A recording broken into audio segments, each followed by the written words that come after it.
to slow down as a community before we write in pen or perhaps even more permanently on chain. So Evan, to articulate, I think what you just said, we there's this potential of like a a very easy to identify use case for like what Vitalik was talking about with like a loan token, right? Where you can tag this address and say, hey, this address has an outstanding loan, which is good information for other loan originators because that is relevant information to them. And so in that one particular instance of a siloed use case, I think that we can all agree that that's probably pretty useful. But I think what you're saying is when we have many, many, many instances of many use cases, we start to have interactions on these soul-bound NFTs, where if an Ethereum address has these 4 soul-bound NFTs, we can start to infer things about that person that they did not willingly give up. Is that a good summary of what you were talking about? Definitely. Yeah, I think, correlation is one of the risks with making data public. And so that's why, one of the sort of 7 laws of identity that were put forth in 2005 by Kim Cameron, one of those 7 laws is minimal disclosure. So your data on a need to know basis is one of the pillars that help us build identity systems that minimize risk and harm to human beings. And so, Vitalik, is there a way where we can have soul-bound NFTs and have privacy too? Can we have our authority over our own disclosures and also still have soul-bound NFTs? Yeah, I mean, I think the encryption is definitely like a very important first place to start, and like I would definitely totally not support a system that doesn't have like at least that available as an option. But I think you totally can go much further, right? So like with ZK Snarks, for example, you could make a system where you have you're encrypting not just the content of the soulbound token, but also the sender and the recipient, right? So basically, imagine we're doing this all on a layer 2, and transaction fees are cheap, and the gas is paid through Tornado or what, or through some relay or whatever. Then the stuff that goes on chain is just a record. Record is encrypted to the destination public key. And if you want to do a proof of that you have some particular bit of reputation, then you can just do a zero knowledge proof that says, hey, here is the decryption of one thing, and that one thing is sitting on a chain.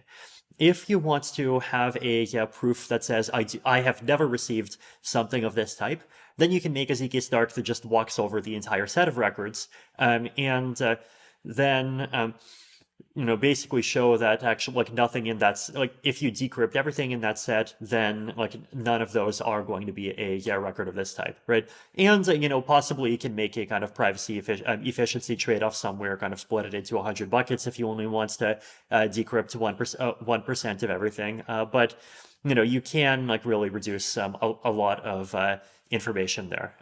Now, once you have that, then basically, what you're left with is just a bunch of records containing encrypted data. And the thing that is leaked is the fact that someone said something about someone at some particular time. And so, definitely you'll be able to do analysis and figure out like, how many North American and Latin American people are using it versus how many Asian people.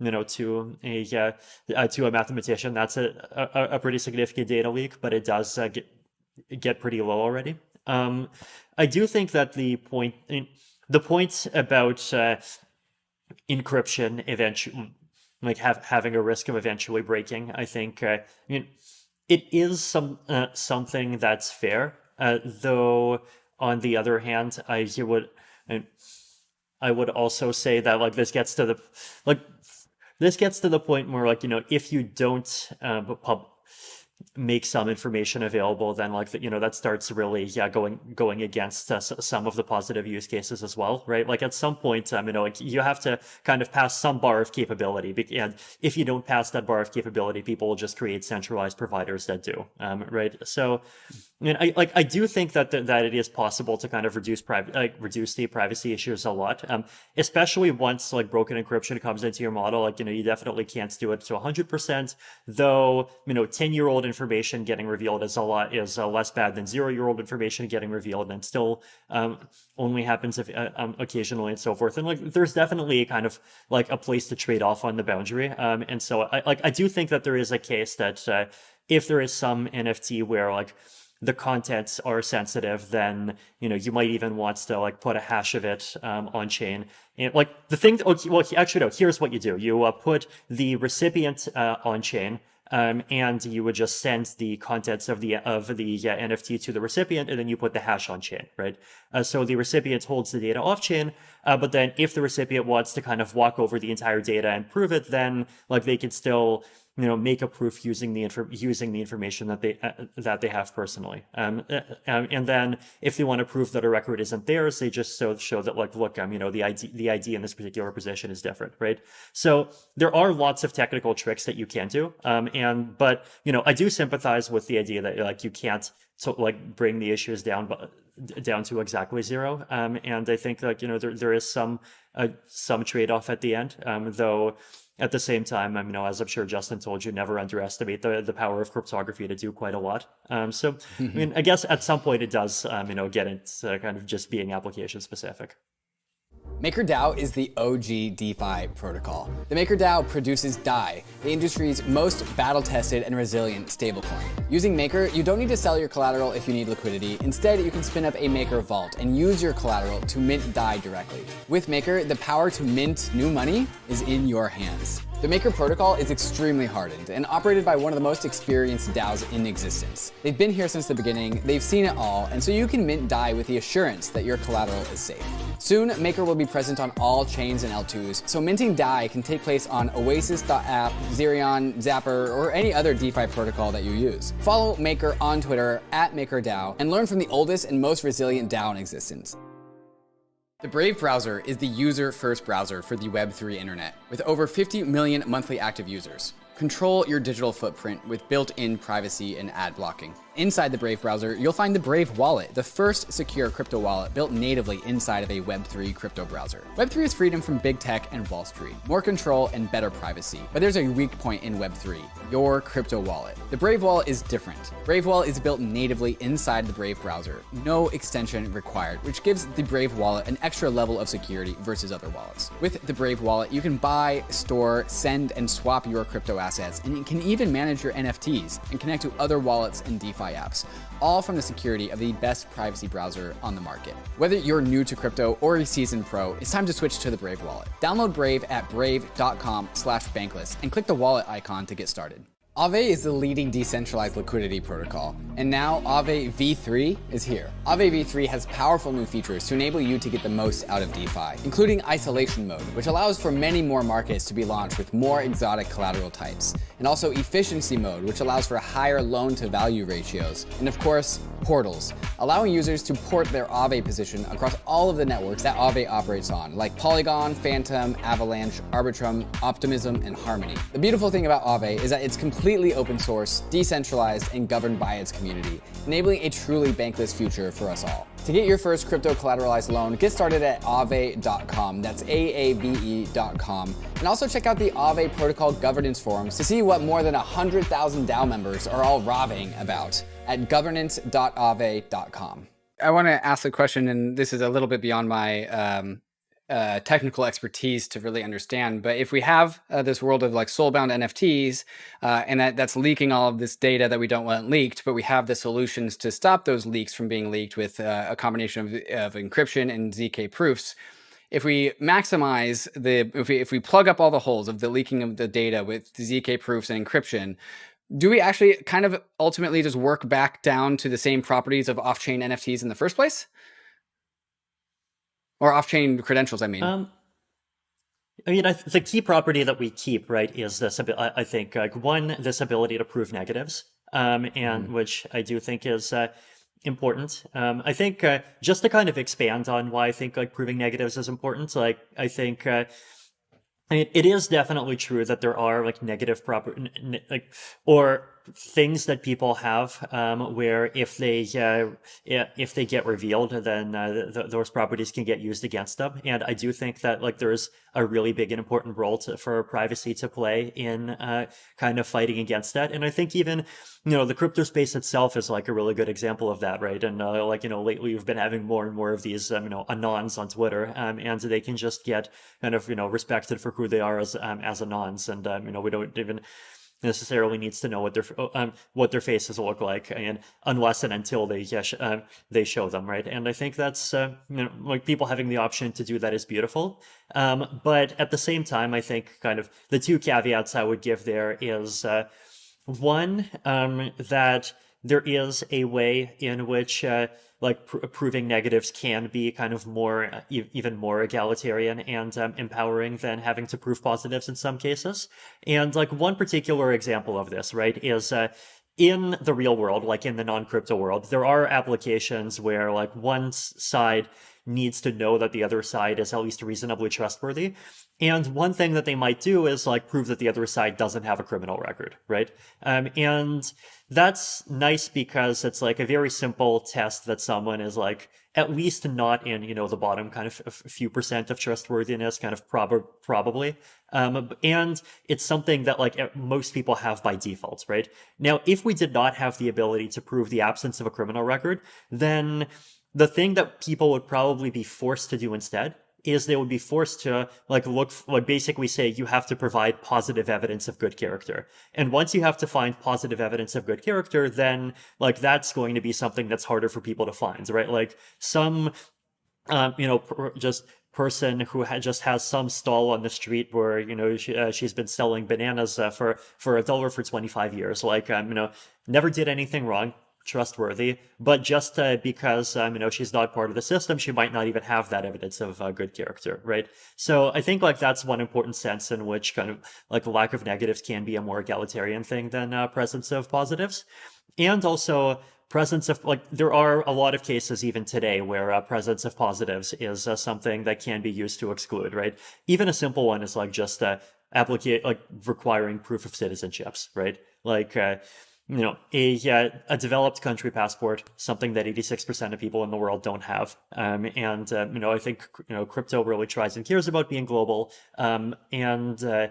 That's, even a system that, even if you create a system that just allows checking that, then you're already allowing for the possibility of excluding people on that basis, right? So I think my general kind of view on this is that I don't think you really can kind of finally kind of target properties just by making it possible to prove positives and not possible to prove negatives. I think it's I think to what extent a system is going to have the good outcomes and not going to have the bad outcomes is going to be based on these kind of much more kind of finely grained and detailed economic properties. And I think in probably both kinds of systems, there's like a utopia way to do it and a dystopia way to do it. Well, Vitalik, I'm really glad that you brought up inclusion, because, as much as we would like for it to be the case, right, the Ethereum does not provide the only API of data about people on the planet. And so if we want to be able to make utterances that are relevant to people who use websites and email addresses and Solana and Bitcoin, we are going to need tools that allow us to communicate with the keys that they already have, as opposed to requiring the exclusionary need for them to hold the keys that we prefer to interact with our chosen system. That said, I also think that there's a really there's a prioritization opportunity for us here. Which problems are most urgent for us to pursue, right? Which need the most love right now? And so I think that there is a robust set of these opportunities where we might explore positive reputation in terms of enabling better governance, as you were suggesting, right? For every community of well-meaning members, there's one Brantley. And so I think to the extent that we might think about, how reputation positively can impact the systems that we have today to unblock us immediately, I think that's a really great place for us to start focusing our effort while we studiously and collaboratively define, what is the identity system that's going to work for everybody. So I mentioned earlier, Kim Cameron's laws of identity that set forth a sort of industry standard framework for identity systems that minimize risk and harm to people. And I think there are a few of these things that I want to pull out that I think are relevant for us to discuss here today. I think user control and consent, as I mentioned earlier, is a core pillar, right? Just like how World of Warcraft loot screens, allow players to consent to put something in their inventory, even if it's non-transferable afterwards. In these systems, systems that are intended to minimize risk and harm to people, users should consent to those data interactions. And that may mean also consenting to participate in a system that involves negative reputation, right? We participate in the society, therefore we are subject to certain facets of our state. Pluralism of operators and technologies is sort of agreed upon element of a strong foundation for a global identity system that does not bring harm. So we avoid a monolithic solution. And minimal disclosures we talked about before. So you can share data with a minimum number of parties required. It's on a need-to-know basis, and this is kind of at odds with the 24/7 data availability that we've come to get used to in Web 2, where apps have 24/7 access to our information. And so I think that, this is a really wonderful opportunity, as I mentioned, for us to explore, like, what are the relative merits of these tools based on the needs that we have as humans, and how do we find that spectrum of use cases, Vitalik, as you suggested earlier, where some are more optimal than others, and we have a pretty good understanding of what we think those first externalities are going to be. So I think, first of all, I definitely totally sympathize with the goal of technology neutrality. Like, I think, if someone hates or just does not want to use Ethereum, or then, they should not be forced to use it in order to be part of, the, identity web of the future. I think, they should totally be able to be, use Solana. If you're David Gerard, then you should totally be free to kind of not bother with a blockchain at all and just, have your open ID and let Google or Facebook run your identity. I think if someone wants to do that, that's fine too. I do think that it is possible to create standards that cover that. I know that, like, for example, Juan from Filecoin, right? Like, he is, in IPFS, like, there's a lot of work that's been done, and being able to kind of support multiple types of hash functions and like support multiple algorithms for pretty much everything, and creating kind of these data standards that can actually do that. And I think it should, totally be possible. I mean, I don't, I'm not deep enough in the verifiable credential community to know maybe this already has been done, but to make it so that, like, you can have an Ethereum account that interfaces with the system, or a Solana account, or Yes, Google Vitalik, you Open ID, can. if We that's your can. thing. We Okay. can, sorry to jump in. We can do that. We can use a verifiable credential to bidirectionally bind together our Ethereum address with our Bitcoin address, with our Solana address. I can send a credential signed by my Ethereum address to someone else's address that is a Bitcoin address or a Solana address, and we can be on the same page already. So I would love to explore this more with you. Okay, actually, so one kind of detailed question there. Let's say, like, I want my, let's, I'll jump to another team just for fun. Let's say I'm a Solana maxi and I want my Solana address to be my root, right? So with basically, does the system give the possibility for me to say the Solana address is my root, and the Solana address is the thing that has the right to kind of reset my Ethereum address and my Bitcoin address and the address, and the public key that I use to send all the other attestations? So we are currently working on that approach, starting with Ethereum keys at Disco. But our friends over at Encore in the Solana ecosystem are thinking about what that means for their world. So we'll keep you posted on what those discoveries look like. But we think, it's an exciting opportunity to become your first you are your own multi-sig. You are your personal API. And so that means incorporating multiple facets of your personhood. So I was trying to keep up with that, and so I think what you guys were talking about, if with the root conversation, is that with these off-chain verifiable credentials, off-chain decentralized identifiers, and I just spun up my Disco data loot bag yesterday.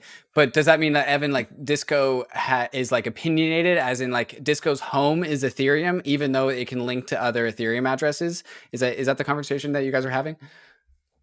So we are building, starting in the Ethereum ecosystem because that is where we have the most experience and we see the most exciting opportunities, of course.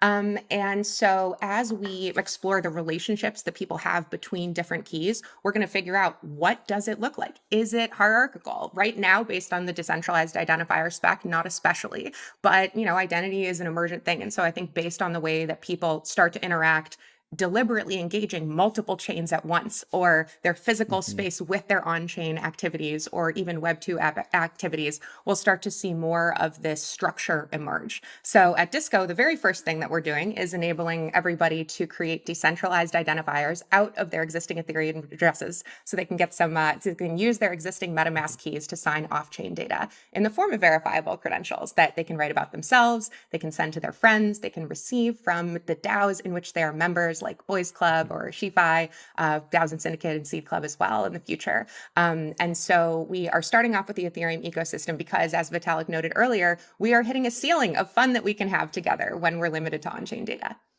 And so, Vitalik, what can you illustrate or illuminate the importance of trying to have an agnostic technology that, like, if somebody wants to have what I think you guys called the root not be Ethereum, if Ethereum isn't your main chain of choice, why is that an important choice for users?